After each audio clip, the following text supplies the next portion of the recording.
saya review berkenaan dengan Aero Heat Booster. Okay, air purifier yang dia punya square feet tak berapa besar, lebih kurang 355 square feet. So bagi sesiapa yang ada bilik yang tak berapa besar, air purifier ni sesuai untuk anda. Okay, jom kita review produk ni pula. Check up air purifier ni tak berapa besar. Tengok dia kecil je. Ni bahagian depan dia, sebuahan dia. So ni produk ni, so dia tak berapa besar, so dia kecil je. So macam mana kita on unit ni, dia punya switch on dekat sini.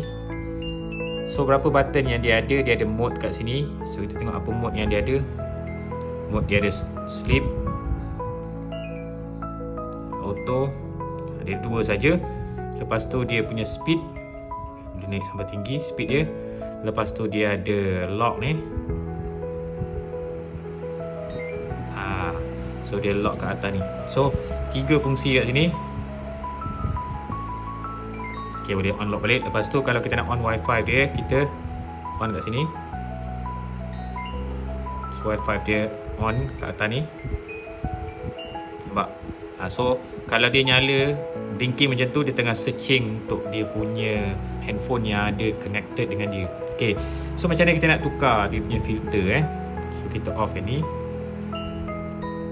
Kita cabut dia ni, kita ada kat depan.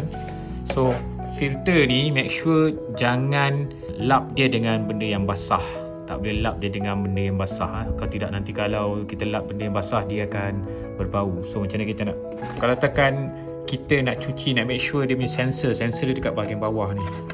Sensor dia kita buat hole ni keluar. Lepas tu kita naikkan ni. So kita pakai cotton bud. Kita lap dia dengan basah dulu, dengan kering. Sebab dekat dalam ni dia ada sensor kat situ. Sensor untuk pastikan dia sense dia punya hapuk dah, dia punya bau lah, semua dekat bahagian bawah ni. Sebab tu kita kalau nak cuci dia, kita keluarkan dia punya filter ni dan kita cuci. So filter ni bila ditukar setahun sekali, lapisan luar ni, pre-filter ni kena tukar dengan the whole set of filter. So setahun sekali LG akan hantar kalau ambil rental lah. Okay, so yang ni memang kena cuci. Kalau katakan rajin, seminggu sekali ataupun 2 minggu sekali ataupun sebulan sekali. Okay, dah habis siap, tutup. Then filter ni masuk macam ni. Habis macam ni, dah siap. So kalau katakan kita nak cuci, yang ni pun kita boleh cuci. Kita boleh lap dengan tisu basah dengan tisu kering. Tisu basah, tisu kering. Lepas tu kita letak balik. Itu saja untuk unit model. If you want to connect with the Wi-Fi, please on this.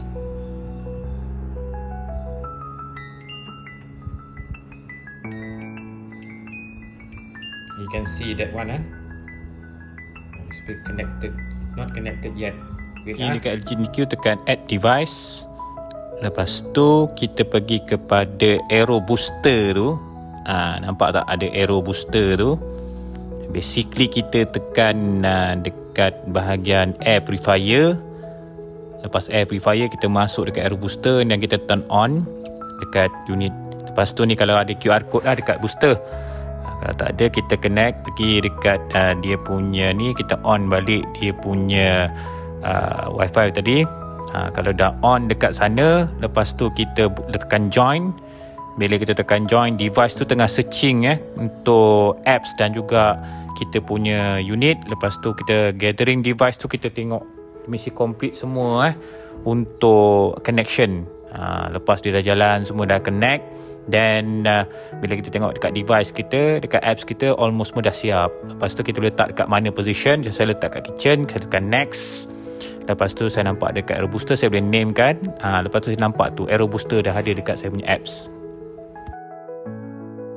Itu air purifier heat booster. Dia tak berapa besar, so dia kecil je unit ni. So kalau katakan anda memang ada bilik yang tak berapa besar, unit ni sesuai untuk anda. Okay, anda nak cari unit ni, anda boleh dekat link description. Saya dah letakkan produk ni dengan saya punya WhatsApp link. Dan juga jika anda ada sebarang komen berkenaan dengan produk preview ni, anda letak dekat bahagian komen, dan nanti saya akan buat review tentang produk lain yang anda request tu. Okay, so kalau nak order macam saya cakap tadi, ada dekat box biru juga kalau anda dekat TikTok. Okay.